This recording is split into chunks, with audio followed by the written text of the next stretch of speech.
예, 하나님 말씀 출애굽기 10장 12절로 봉독하도록 하겠습니다. 여호와께서 모세에게 이르시되 애굽 땅 위에 내 손을 내밀어 메뚜기를 애굽 땅에 올라오게 하여 우박에 상하지 아니한 밭의 모든 채소를 먹게 하라. 모세가 애굽 땅 위에 지팡이를 들매 여호와께서 동풍을 일으켜 온 낮과 온 밤에 불게 하시니 아침이 되매 동풍이 메뚜기를 불러들인지라.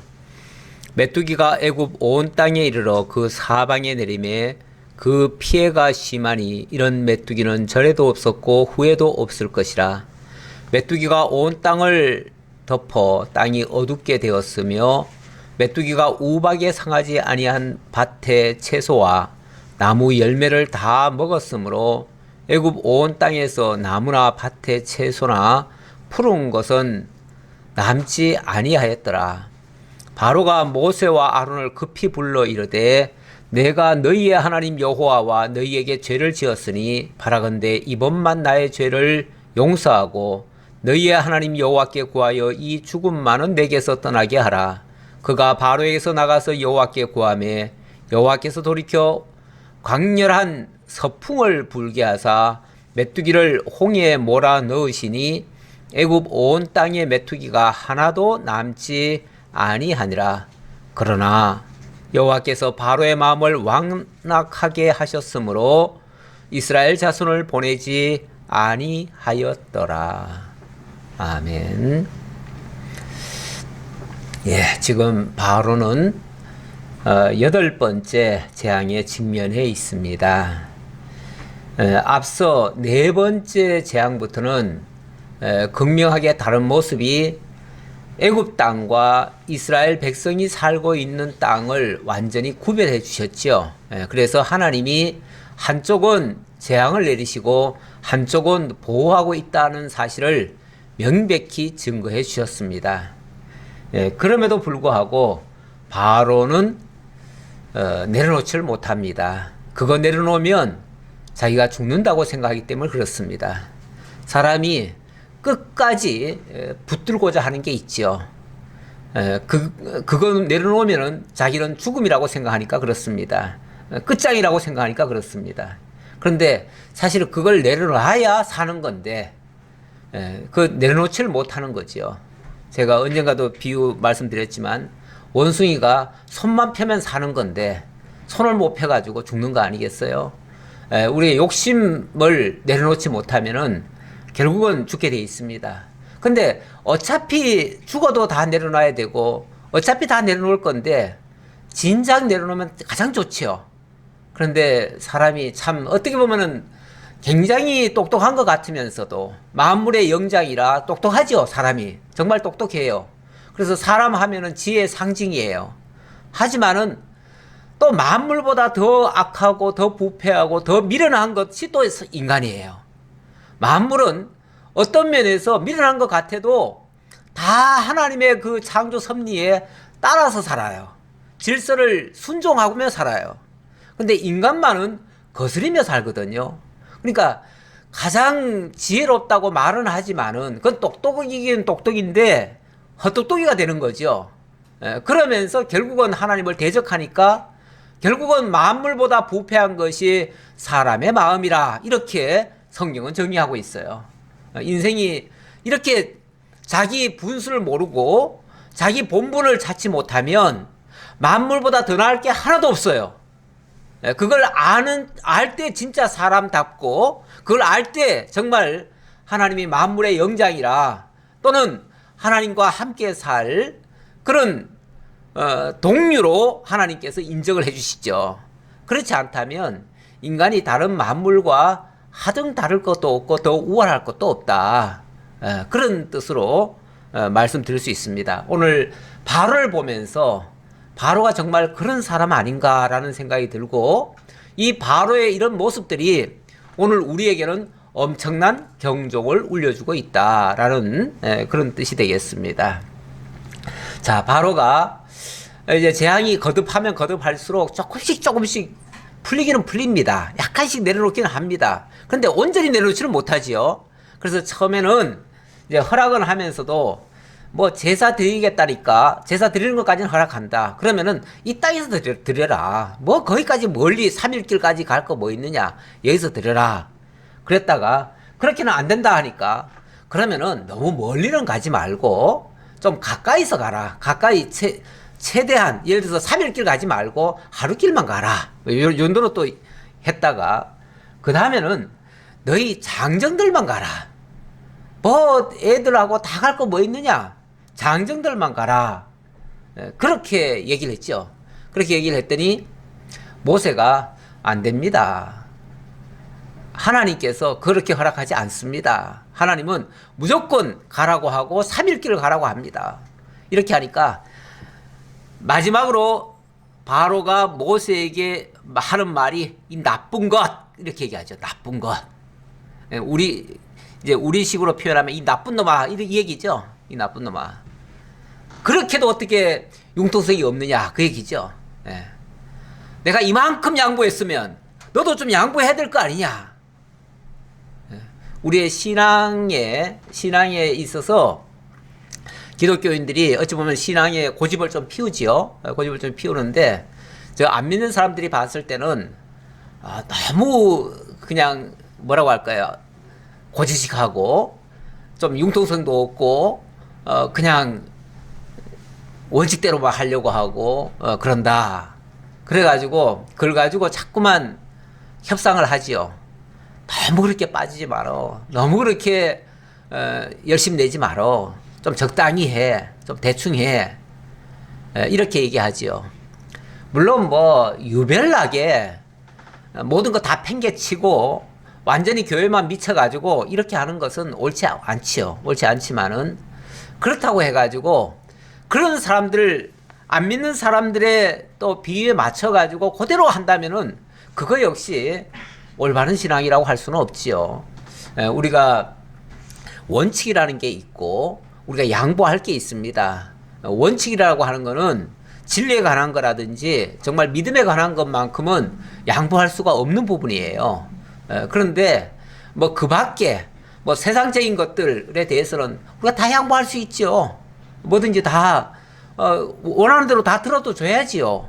어찌 보면 세상 살아가면서 필요한 것들은 그들이 원하는 대로 해줄 수도 있어요. 다 해주고 다만 신앙에 대해서만큼은 우리가 하나님의 뜻을 따라서 살아야 됩니다 하고서 우리는 그 뜻을 벗어날 수가 없습니다. 이렇게 가는 것이 맞지요. 맞는데 우리가 자꾸 이 경계선을 허물어뜨리는 경우가 많습니다. 그렇게 되어지면 다 곤란해지는 거죠. 자, 어쨌든 바로는 이 나쁜 것 하면서 다시는 내 얼굴 보지 말아라. 나가라. 막 그러면서 10절에 그 말이 나왔죠. 보라 그것이 너에게는 나쁜 것이니라. 그리고 그렇게 하지 말고 너희 장정만 가서 여호와를 섬기라. 이것이 너희가 구하는 바니라. 내가 너희에게 들어줄 수 있는 마지노선이다. 그 얘기죠. 내가 요까지는 들어줄게. 그 이상은 못 들어줘. 이러면서 그들이 바로 앞에서 쫓겨나니라. 내쫓았다 그 말이죠. 내쫓았다. 더 이상 협상 끝. 더 이상 협상 안 해. 더 이상 얘기 안 해. 그 말이죠. 근데 누가 아쉬운데요. 자, 그래서 오늘 본문 12절 다시 보겠습니다. 여호와께서 모세에게 이르시되 애굽 땅 위에 내 손을 내밀어 메뚜기를 애굽 땅에 올라오게 하여 우박에 상하지 아니한 밭의 모든 채소를 먹게 하라. 뭐 협상이 끝났으니까 이제 하나님의 이 재앙이 임할 차례죠. 그래서 모세야 더 이상 바로는 들을 생각이 없으니 그대로 재앙을 퍼붓자. 그러면서 네가 그대로 얘기해줘. 그 말이죠. 모세가 애굽 땅 위에 그 지팡이를 들매 여호와께서 동풍을 일으켜 온 낮과 온 밤에 불게 하시니 아침이 되매 동풍이 메뚜기를 불러들인지라. 온 밤과 온 낮에 그러니까 뭐 밤낮 가리지 않고 계속해서 바람이 불어제킵니다. 동쪽에서부터 계속 바람이 불어오는 거예요. 그랬더니 동쪽에 있던 모든 메뚜기가 한꺼번에 다 몰려와가지고 바람에 날려가지고 메뚜기만 실려가지고 오는 거죠. 바람에 실려서 오는 거죠. 오는데 얼마나 많은지 14절 메뚜기가 온 땅에 이르러 그 사방에 내림에 그 피해가 심하니 이런 메뚜기는 전에도 없었고 후에도 없을 것이라. 하나님께서 아마 그 지리상으로 보면 애굽의 동편 땅이 지금의 아라비아 반도 쪽에 있는 거죠. 이쪽 동쪽에 있는 모든 메뚜기 떼를 몽땅 다 불러다가 한꺼번에 다 모아놨습니다. 모아놓으니까 그 메뚜기들이 한꺼번에 피해를 입히는데 이런 피해는 전에도 없었고 후에도 없을 것이다. 지금까지 전무후무한 들어보지도 못한 그런 재앙으로 메뚜기가 온 땅을 덮었다. 얼마나 많이 덮었는지 15절에 메뚜기가 온 땅을 덮어 땅이 어둡게 되었으며 메뚜기가 우박에 상하지 아니한 밭의 채소와 나무 열매를 다 먹었으므로 애굽 온 땅에서 나무나 밭에 채소나 푸른 것은 남지 아니하였더라.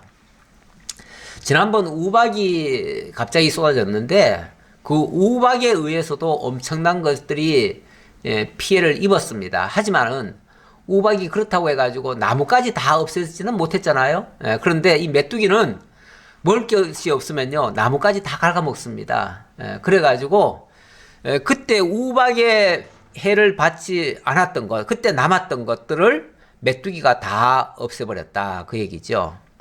자, 일이 이 지경까지 되니까 이제 급한 사람은 또 바로지요. 그래서 16절 바로가 모세와 아론을 급히 불러 이르되 내가 너희의 하나님 여호와와 너희에게 죄를 지었으니 바라건대 이번만 나의 죄를 용서하고 너희의 하나님 여호와께 구하여 이 죽음만은 내게서 떠나게 하라. 바로가 이 재앙에는 정말 두 손을 이제 드는 것 같습니다. 두 손을 들어서 정말 내가 잘못했다. 이 잘못했다 소리를 전에도 했었던가요? 뭐 한 것 같기는 한데 모르겠어요. 지난번에는 그 우박 재앙에서 나는 악하고 하나님은 의로우시다 이 얘기까지는 했죠. 하나님은 의로우시다. 나는 악하다. 악하다라는 정도를 깨달았는데 이번에는 내가 죄를 지었다. 이제 어찌 보면 점점 더 자기의 잘못을 조금 더 느끼는 것 같기는 해요. 그러면서 제발 하나님께 기도해서 이 재앙이 물러가게 해달라라고 얘기합니다. 그러니까 죄를 고백하기는 하는데 그렇다고 해서 진짜 자기 죄를 느끼는 건가, 느끼고 하는 말인가, 아니면은 이 위기를 탈출하기 위해서 하는 말인가? 저는 후자 같기는 해요. 어쨌든 이 위기는 탈출해야 되니까. 그래서 잘못을 시인하는 것 같아요. 자, 이거 모르겠어요. 다 알지요. 하나님도 알고 모세도 알지요. 알지만 어떻게 하십니까? 여호와께서 돌이켜 강렬한 서풍을 불게 하사 메뚜기를 홍해에 몰아 넣으시니 애굽 온 땅에 메뚜기가 하나도 남지 아니하니라. 이번에는 서쪽에서 바람이 와요. 그러니까 동쪽에서 바람이 와가지고 그 홍해를 건너서, 그러니까 바람에 실려가지고 홍해를 건너서 애굽 땅까지 메뚜기들이 왔었는데 이번에는 서풍이 불어가지고 완전히 세게 안 불었는지 가다가 홍해에 다 빠져 죽는 거죠. 그러니까 이게 하나님이 하시는 일이죠. 그러니까 바람 하나도 하나님이 불게도 하시고 안 불게도 하시고 이렇게 하시는 겁니다.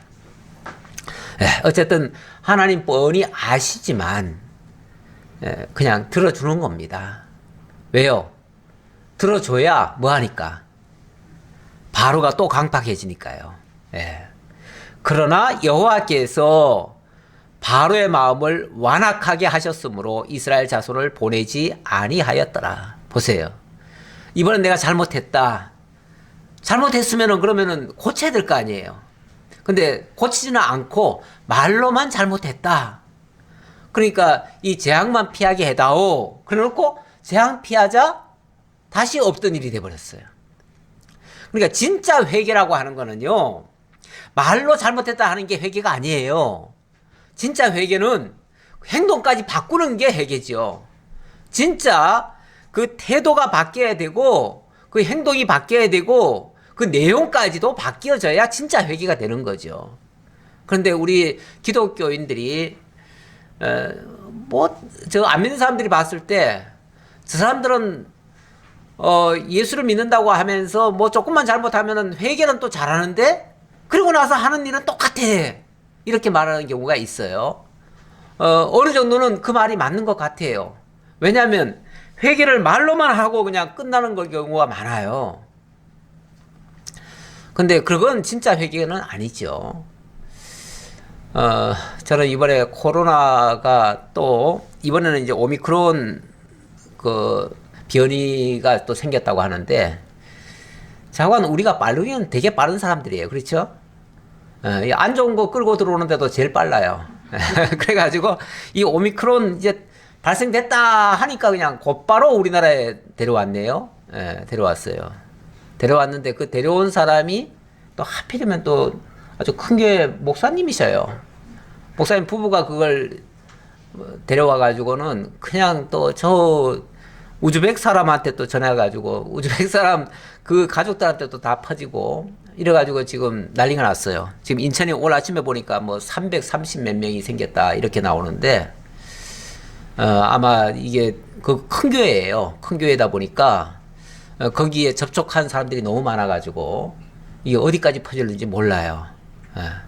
물론 뭐 오미크론이 얼마까지 그 위험한지는 아직까지는 잘 몰라요. 이제 뭐 어찌 보면 생겨가지고 그렇게 아직 많이 연구는 안 됐는데 어쨌든 뭔가 새로운 것이 나오면은 차관 이 교회 쪽에서 제일 먼저 자꾸 일이 터져요. 저는 이게 좀 안타까워요.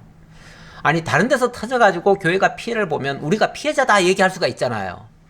그런데 교회 쪽에서 자꾸 문제가 불거져가지고 세상 속으로 퍼져 들어가니까 교회가 마치 숙주가 되는 것 같잖아요. 그 병균의 원상지가 되는 것 같잖아요.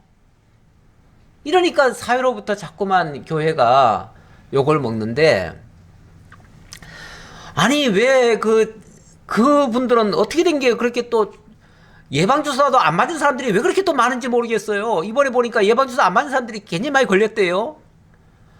예방주사를 제일 지금 보이콧하고 제일 말 안 듣는 쪽이 교회예요, 교회. 왜 이러죠, 교회가?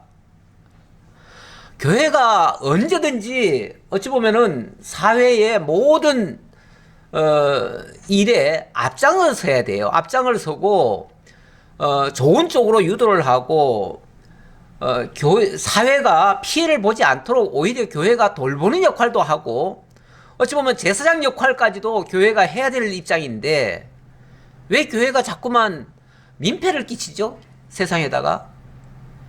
이렇게 되면은 복음을 전파하는 게 아니라 하나님의 이름을 욕먹이는 거 아니겠어요? 저는 이거는 교회가 정말 회개해야 될 부분이라고 생각합니다.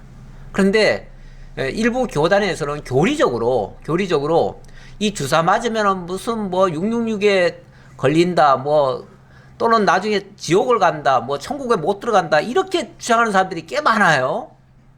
꽤 많아. 이게 잘못된 완전히 이거는 이단 사설이거든요. 그런 이단에 빠져가지고 이단 사설을 가지고 교회에다가 자꾸만 주입을 시켜가지고 은근슬쩍 교인들이 예방주사를 못 맞게 만드는 경우가 있어요. 그런데 전혀 그렇지 않습니다. 전혀 그렇지 않아요. 질병이라고 하는 건 지금까지 수없이 있어 왔고요. 예방주사라고 하는 거는 그때마다 백신을 만들어가지고 예방주사 늘 놨어요. 이것뿐이 아니고, 뭐 독감도 있고, 오만 예방주사가 얼마나 많습니까? 그런 예방주사 다 맞아왔어요. 그 중에 하나일 뿐이에요. 뭐가 달라요? 똑같죠? 우리가 질병 없이, 질병 어차피 온 질병이지만은, 그걸 우리가 기독교가 어찌 보면 앞장서 가지고 그런 악한 것들이 물러가도록 우리가 뭔가 할 수만 있다면 앞장을 서주는 게 좋아요. 그리고 설령 아직 검증이 좀 덜 됐다 할지라도 기독교인들이 좀 앞장서 가지고 미리 좀 맞아주는 것도 어때요? 좀 본을 보여주는 것도 어때요? 원래 나라가 어려울 때마다요 기독교가 앞장을 서서 한 일이 많습니다. 그런데 요즘 들어서는 이상하게 자꾸만 기독교가 그 반대 길을 자꾸 가고 있어요. 그러다 보니까 오히려 사회로부터도 자꾸만 욕을 먹고 있어요. 이거는 기독교 정신에 안 맞습니다. 기독교 정신에도 안 맞고, 할 수만 있으면요, 뭐 국가가 필요하다 하면은, 그런데 우리가 나서줘야 됩니다. 나서주고 좀 도움도 주고 좀 우리가 앞장서서 해줄 때 세상이 우리가 거기에 우리가 빛이 되어지고 그 빛을 사람들이 따라옵니다. 따라오기 때문에, 그래서 이번에 우리 총회장 되신 목사님은 적극적으로 그걸 하자고 그래요. 뭘 하자고 그러냐면 장기 기증운동도 하자. 예. 그리고 헌혈 필요하다 하면은 우리가 제일 먼저 달려가자. 기독교인들이. 좀 뭐가 필요하다 하면 우리가 제일 먼저 앞장서서 좀 하자. 이런 얘기를 합니다. 저는 상당히 동감이 가요. 예. 그동안 교회가 좋은 일에는, 그러니까 이득되는 일에는 앞장서서 막 달려가고, 좀 뭐 이 별로 이득 없다 하는 일에는 뒷짐지고 이런 예가 꽤 있었는데, 이거는 기독교의 근본 정신과는 많이 차이가 납니다. 우리 주님께서는 남들이 가지 않는 길, 하지 않는 일, 가장 어려운 일, 가장 낮은 곳, 이런 곳으로 오신 분이에요. 우리도 설령 우리 몸이 그렇게 못 따라준다 할지라도 최소한 마음 자세는 그래야 되고, 그쪽을 향해서 지향하는 것은 우리 기독교인들이 마땅히 가야 될 길이라고 봅니다. 그렇게 가는 것이 진짜 기독교인으로서 올바로 회개하고 바르게 예수를 믿는 것이지, 말로만 사랑 그러면서 실제로는 하나도 안 하면은 그거는 사실은 사랑이 아니죠. 저는 현재 한국교회의 모습은 세상을 향해서 민폐를 끼치고 있다, 이런 생각이 제가 지금 좀 갖고 있습니다. 제가 세상을 향해서는 어찌 보면 좀 우리가 좀 포용을 해줘야 된다라는 생각을 좀 더 드리고 싶어서 말씀을 좀 드렸습니다. 잔소리였다면 죄송하고요. 자, 본문 다시 보겠습니다. 자, 21절입니다. 21절로 이번에는 이제 9번째 재앙이 되겠습니다. 9번째. 흑암이 3일간 애굽을 덮게 되는데, 그래도 바로는 여전히 완악하는 모습을 보이게 됩니다. 여호와께서 모세에게 이르시되 하늘을 향하여 네 손을 내밀어 애굽 땅 위에 흑암이 있게 하라. 곧 더듬을 만한 흑암이니라. 모세가 하늘을 향하여 손을 내밀매 캄캄한 흑암이 3일 동안 애굽 온 땅에 있어서 그동안은 사람들이 서로 볼 수 없으며 자기 처소에서 일어나는 자가 없으되 온 이스라엘 자손들이 거주하는 곳에는 빛이 있었더라. 아까 그 8번째 재앙에서는 메뚜기 떼가 얼마나 많이 왔는지 하늘을 가려가지고 어두웠다 그랬어요. 그것도 무섭죠. 그것도 무서운데, 이번에는 아예 태양 자체가 가리워져가지고 그냥 흑암이 가득 차버린 거예요. 이거 가지고 이제 요즘도 왜 일식인가 그런 게 있죠. 예, 일식이 있죠. 그러니까 일식 현상 아닌가 그러는데, 요즘 보이는 일식은요, 어두워도 그렇게 완전히 3일 동안 깜깜한 그런 일식은 없습니다. 잠깐 해가 지나가면서 좀 어둡게 되기는 하지요. 그렇다고 해가지고 완전히 사람이 사람을 보지 못할 정도의 이런 어둠은 없지요. 그러니까 이거는 단순한 일식이 아니에요.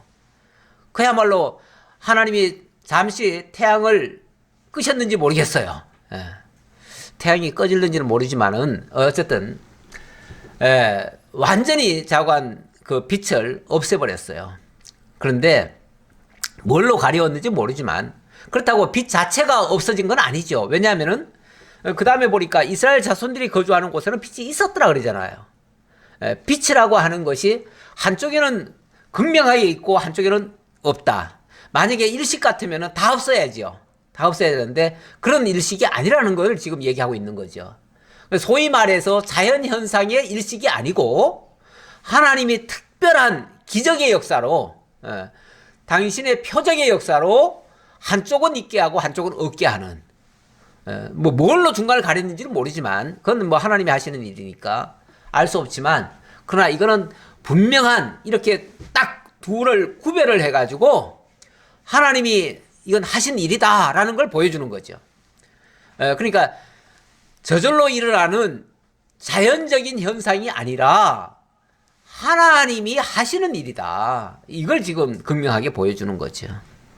그랬더니 이렇게 극명하게 보여지니까 아 이건 진짜 하나님이 하시는 거구나 라고 생각을 했는지 바로가 모세를 불러서 이르되 너희는 가서 여호와를 섬기되 너희의 양과 소는 머물러 두고 너희 어린 것들은 너희와 함께 갈지니라. 자 이번에 큰 맘 먹고 바로가 더 양보를 했네요. 양보를 더 했어요. 어디까지 양보했습니까?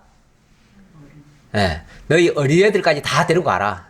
쉽게 말하면 사람은 다 가라 그 말이죠. 사람은 다 가라. 그 대신 소와 양 이런 것들은 놔둬라. 아니 제사 드리러 간다고 하면서 그냥 갔다 올 거 아니냐. 갔다 올 거니까 뭐하러 그거 다 끌고 갔다가 힘들게 끌고 오느냐. 그냥 너희들 몸만 갔다 와라 그 말이죠. 애들까지 몸만 다 끌고 갔다 와라. 너희들 가야 된다고 하니까 다 가라. 다 가는데 다만 이 물건들은 다 놔두고 가라 그 얘기죠. 참 양보하는 것 같은데 어찌 보면 이것도 최대한 양보하는 거는 맞아요. 맞기는 맞는데 그래도 완전히 내려놓는 건 아니죠. 모세가 이르되 왕이라도 우리 하나님 여호와께 드릴 제사와 번제물을 우리에게 주어야 하겠고 우리의 가축도 우리와 함께 가고 한 마리도 남길 수 없으니 이는 우리가 그 중에서 가져다가 우리 하나님 여호와를 섬길 것이며 또 우리가 거기에 이르기까지는 어떤 것으로 여호와를 섬기는지 알지 못함이니이다 하나. 아닙니다. 그거는 안 됩니다. 왜냐하면 우리가 지금 하나님께 제사를 드리러 간다고 하는데 오히려 왕이 제물을 좀 줘야 되는 거 아닙니까? 오히려 왕이 제물을 줘가면서 보내줘야 되는 거 아닙니까? 어찌 보면 지금까지 이 나라를 위해서 얼마나 희생하고 우리가 지금 봉사를 했는데 그러면은 왕이 우리가 제사 드리러 가겠다면은 제물을 좀 줘가면서 해야 되는 거 아닙니까? 그 얘기죠. 그러면서 왕도 지금 안 주는데 우리가 남겨놓고 갈 수 없습니다. 다 가져가야 됩니다. 왜냐하면 우리가 물론 하나님께 그걸 다 드릴 건 아니지만 솔직히 하나님이 그 중에서 어느 걸 바치라고 할지 모르잖아요. 내가 알아서 이거는 바치고 이거는 안 바친다 하고서 일부는 남겨놓고 일부는 가져가면 하나님이 예를 들어서 그 가져오지 않은 것 중에서 바쳐라 그러면 어쩔 거예요. 그러면 하나님이 뭘 바치라고 할지 모르기 때문에 우리는 하나님이 바치라고 하는 걸 바쳐야 됩니다. 그러니까 일단은 다 가져가야 됩니다. 그 얘기죠.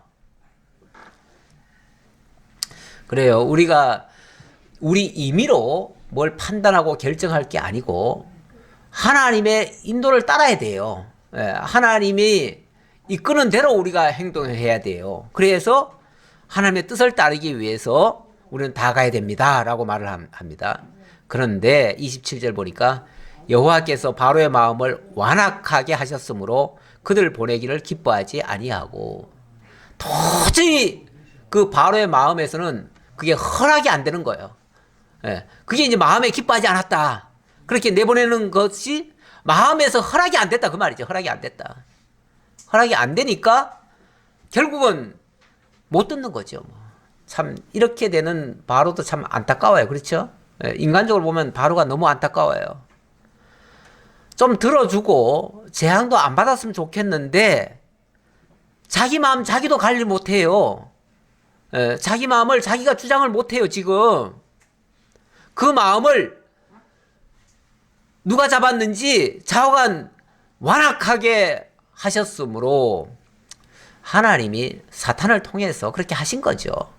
하셨으니 그들 보내기를 기뻐하지 아니하고 바로가 모세에게 이르되 너는 나를 떠나가고 스스로 삼가 다시 내 얼굴을 보지 말라.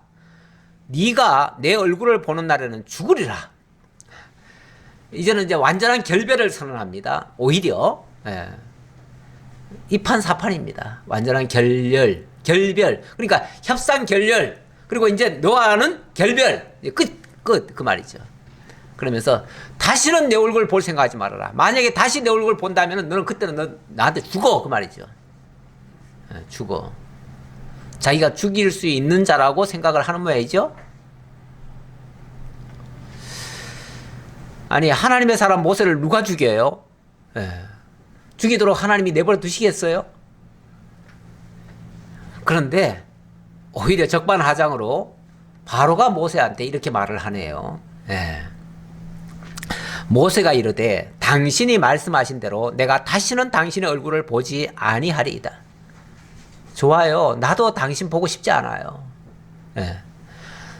하나님이 자꾸 가라고 하니까 나도 어쩔 수 없이 와서 지금 당신한테 전하는 거지. 내가 당신 보고 싶어서 이게 오는 거 아니요. 그 말이죠. 그러니까 하나님께서도 당신의 얼굴을 당신이 말씀하신 대로 내가 다시는 당신의 얼굴을 보지 않겠습니다. 그게 제 마음입니다. 그 말이죠. 제 마음입니다. 물론 이후에도 하나님이 또 가라고 하면 또 어쩔 수 없이 가야 돼요. 우리는 내 생각, 내 의지와는 상관없이 하나님이 하라고 하시는 대로 하는 거예요. 내 의지가 무슨 의미가 있어요? 내 생각이 어떻게 보면은 정말 하나님의 종이라면 내 생각은 없애야 됩니다. 내 생각을 가지고 있는 한은 그걸 우상이라고 그래요. 우상. 그러니까 하나님의 뜻을 따르게 못하는 내 생각, 내 행동, 내 의지 만약 있다면은 그거는 우상입니다. 그게 하나님 앞으로 나아가지 못하게 만드는 요소예요. 원래 우상이 뭐 딴 겁니까?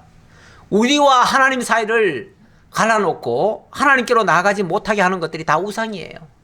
하나님보다 더 좋아하거나 더 의지하거나 결국 그래서 사무엘이 사울왕한테 당신이 그렇게 고집 피우고 당신이 그렇게 하는 것이 그게 바로 우상이라고 그렇게 책망을 했지요. 지금 바로가 이렇게 무모하게 자꾸 고집 피우는 거는 이건 그 우상이 가득 차서 그래요. 자, 이렇게 하고 나니까 이제 어떻게 보면 인간적으로 할 일은 다 끝났습니다. 더 이상 할 일이 없어요. 왜? 더 이상 다시는 보지 말자고 했으니까 피차간에. 근데 하나님이 내버려 두십니까? 이렇게 하고 그냥 서로 끝이면은 끝입니까? 아니죠. 하나님의 뜻이 아직 안 이루어졌죠. 하나님의 목적이 어디 있는데요? 이스라엘 백성 이끌어내려는 거 아니겠어요? 이스라엘 백성 기어코 하나님은 이끌어내실 거니까 아직 일이 끝난 게 아니에요. 그러니까 어떻게 말씀하셔요? 11절. 자, 인간들끼리는 다 끝났는데 하나님은 다시 모세에게 말씀을 주십니다. 11장 1절입니다. 여호와께서 모세에게 이르시기를 내가 이제 한 가지 재앙을 바로와 애굽에 내린 후에야 그가 너희를 여기서 내보내리라. 그가 너희를 내보낼 때에는 여기서 반드시 다 쫓아내리니 그가 너희를 내보낼 때에는 여기서 반드시 다 쫓아내리니 쫓아낸다고 하니까 뭐 두들겨 패가면서 내보내는 것처럼 느껴지기도 하지만은 그런 차원이 아니고 지금 현재 너희들 갈 때 멀리 가지 말아라. 아니면 너희 장정들만 가라. 아니면은 재물은 놔두고 가라. 소와 양은 놔두고 가라. 이랬잖아요. 그렇죠? 계속해서 이런 식으로 얘기했는데 이제 마지막에는 결국은 너희 모든 거 있는 모든 거 몽땅 다 내보낼 것이다. 그 얘기예요. 내보낼 것이다. 그걸 이제 내쫓는다 이렇게 표현을 한 건데 그건 이제 번역하는 사람이 그냥 내보낸다라고 표현해도 될 걸 내쫓는다라고 표현을 한 거예요. 그쪽 입장에서는 빨리 나가게 하려고 막 빨리 서둘러서 내보내는 걸 내쫓는다 이렇게 표현하죠. 그러니까 얼마나 이제 다급했으면은 다 가져가라, 다 가져가. 그 얘기죠. 다 가져가라. 다 가져갈 뿐만 아니라 근데 다 가져가면 그때 가면서는 다 가져가면 알았어요. 그래 다 가져갈게요. 이러고 말까요?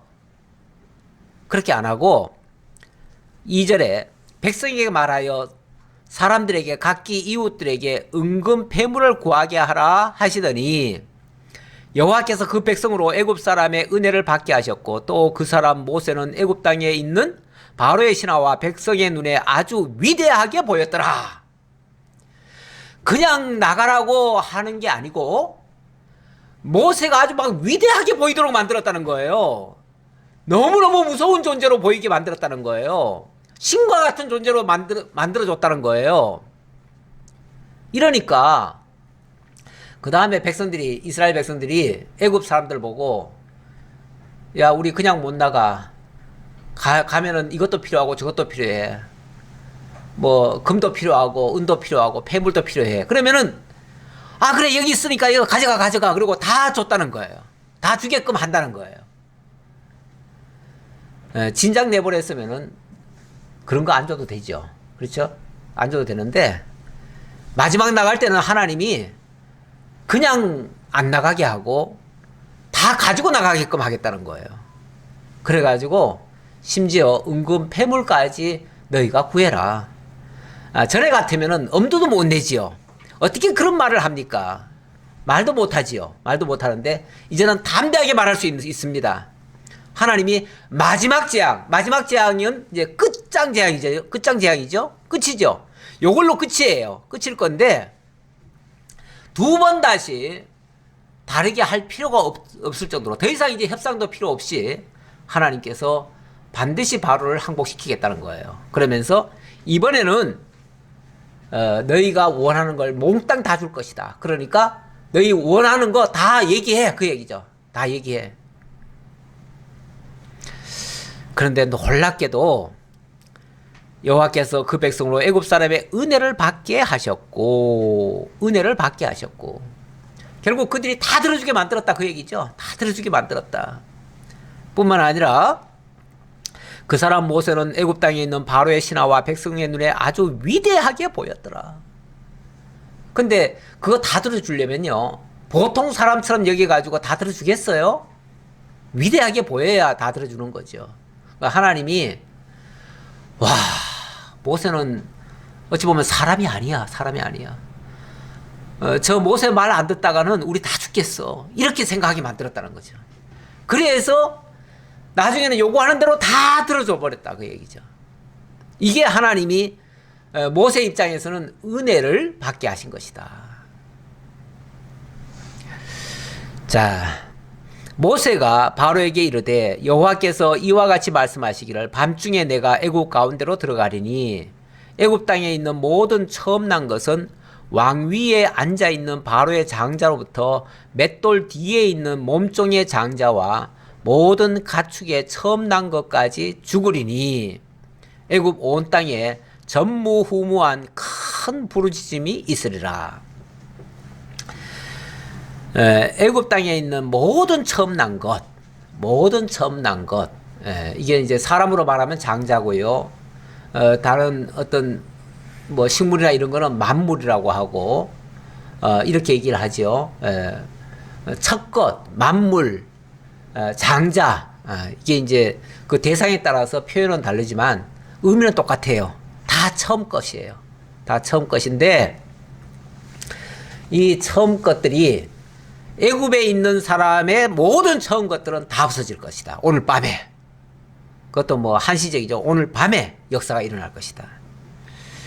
이렇게 되어지면 애굽 온 전역은 집집마다 뭐 처음 것이 없는 집은 없잖아요. 다 있잖아요. 그러니까 다 애곡이 날 것이다. 그러나 이스라엘 자손에게는 사람에게나 짐승에게나 개 한 마리도 그 혀를 움직이지 아니하리니 여호와께서 애굽 사람과 이스라엘 사이를 구별하시는 줄을 너희가 알리라 하셨나니.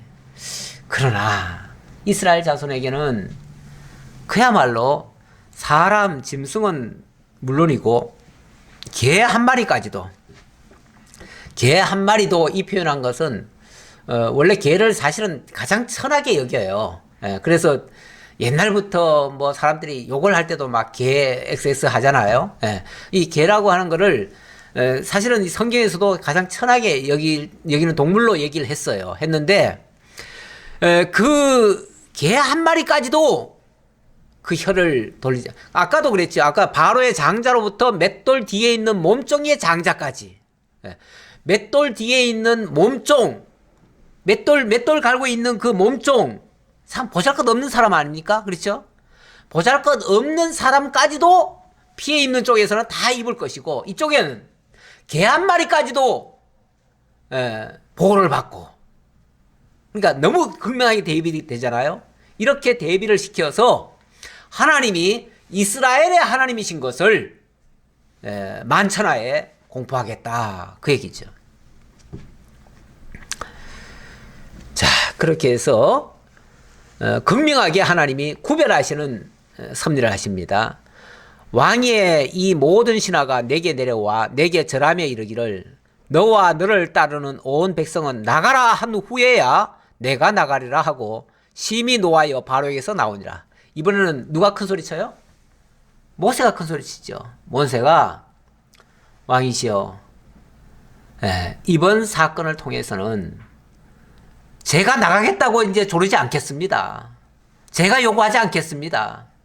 당신과 당신의 신하들이 내 앞에 와서 절하고, 내 앞에 와서 엎드려서 잘못했다고 사과하고, 절하고, 그리고 제발 좀 나가주세요, 제발 좀 나가주세요 할 때 그제서야 내가 나가주겠다. 이제는 내가 나가겠다고 얘기 안 하겠다. 너들이 와서, 쉽게 말하면 왕부터 와서 내 앞에 무릎 꿇고 절하고 정말 잘못했다, 제발 좀 나가달라. 그러니까 내쫓는 게 아니에요. 제발 나가달라고 통사정해야 내가 나갈 것이다, 그 얘기죠. 완전히 역전된 거죠. 완전히 역전되는 거죠. 그래야 나올 것이다 하면서 큰 소리만 빵 쳐놓고 그냥 나오는 거예요. 전에는 누가 큰 소리 쳤어요? 바로가 큰 소리 쳤죠. 다시는 꼴뱅이 싫으니까 나가 했잖아요. 전에는 그랬죠. 예. 다시 내 앞에서 오는 날은 넌 죽을 거야 이랬잖아요. 근데 이번에는요, 모세가 나 앞에 와서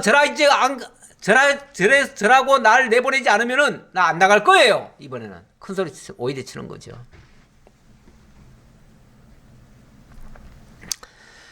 이렇게 하나님이 완전히 바꿔주셨어요. 그야말로 모세를 위대하게 만드신 거예요.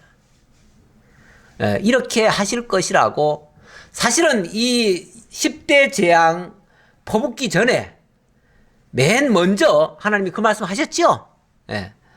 내가 재앙을 너에게 내릴 건데, 그들에게 내릴 건데 그들이 말 안 들을 거다. 10번까지도 안 들을 거다. 그러나 맨 마지막에는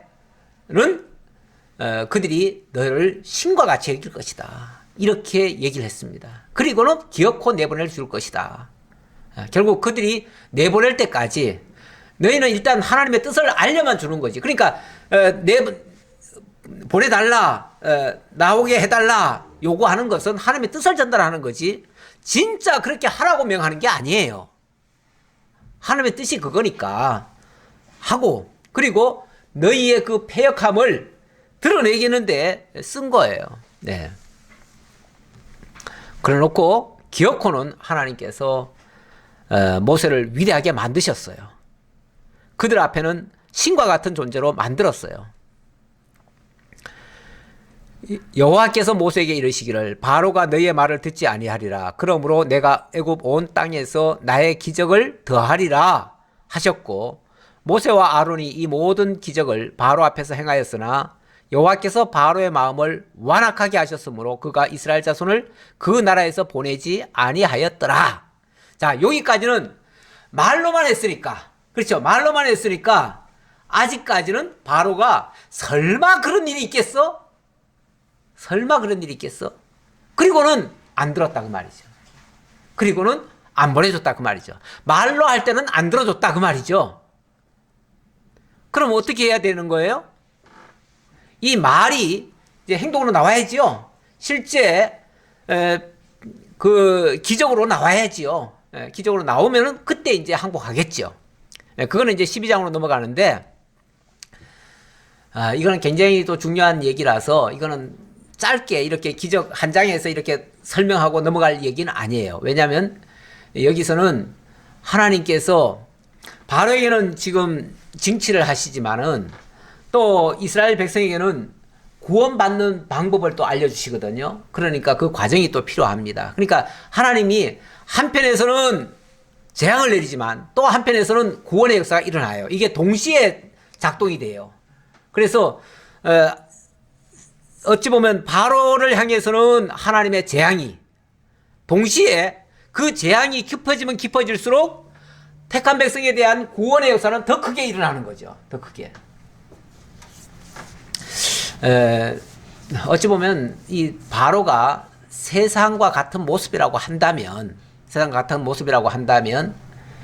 이 세상에 지금 일어나고 있는 각종 그 재앙이나 이런 것들도 어찌 보면 결과적으로는 세상의 강박함을 드러내기도 하지만, 또 한편으로는 또 다른 측면에서는 하나님의 구원이 더 가까이 오고 또 구원의 역사가 더 크게 일어나게 하시려는 하나님의 특별 섭리일 수 있습니다. 그런 의미에서 지나놓고 보면 이것도 또 유익할 수가 있어요. 그래서 저는 세상에 일어나는 그 어떤 일이라도 부정적으로만 보지는 않습니다. 하나님이 분명히 선한 뜻을 가지고 더 큰 구원의 역사를 이루시려고 행하시는 일들이다. 그런데 우리가 그걸 가지고 자꾸 부정적으로 본다든지 자꾸 회피한다든지 이렇게 하는 것은 바람직한 그 재난에 대응하는 모습이 아니고요. 예. 결과적으로는 하나님이 선한 일을 이루실 것이다라고 하는 의미에서 우리가 그 하나님의 뜻에 순복하고 따라주고 하는 것이 바람직하다. 그런 측면에서 이 세상과의 관계도 우리가 설정을 해야 되지 않겠는가, 이렇게 생각을 하면서 오늘 말씀을 마치겠습니다. 기도하겠습니다. 아버지 하나님 감사합니다. 하나님이 행하시는 일은 언제라도 악한 일이 없고 불의한 일이 없고 또 잘못됨이 없습니다. 사람이 보기에는 악해 보이고 또 선치 않아 보여도 결과적으로는 하나님은 모든 것을 합력하여 선을 이루시는 분이심을 저희들이 잘 알았습니다. 그러기에 세상 만사 하나님의 섭리를 읽으면서도 부정적으로 보지는 않고 또 항상 긍정적으로 저희들이 보고자 합니다. 하나님께서 세상사를 통해서도 하나님을 배우게 하시고 하나님의 살아계심을 깨닫게 하시고 또 그로 말미암아 구원의 역사가 더 크게 일어나기를 저희들은 간절히 소망합니다. 아버지 하나님, 오늘 우리가 바로의 그 강팍함을 통해서 세상이 얼마나 악한가를 다시 한번 기억합니다. 그 악한 중에 저희들이 던져져 있습니다. 때로는 우리에게도 신앙의 협상이 들어옵니다. 적당히 하라고 하는 이야기도 많이 들려옵니다. 하지만 우리가 절대로 양보할 수 없는 신앙의 본질이 있사오니 그것을 굳게 지키고 간직하며 잘 또 양육해 갈 수 있는 저희가 될지언정 세상과 적당히 타협하고 양보하고 물러가고 이렇게 어리석게 행동하지 않도록 주님께서 함께해 주옵소서.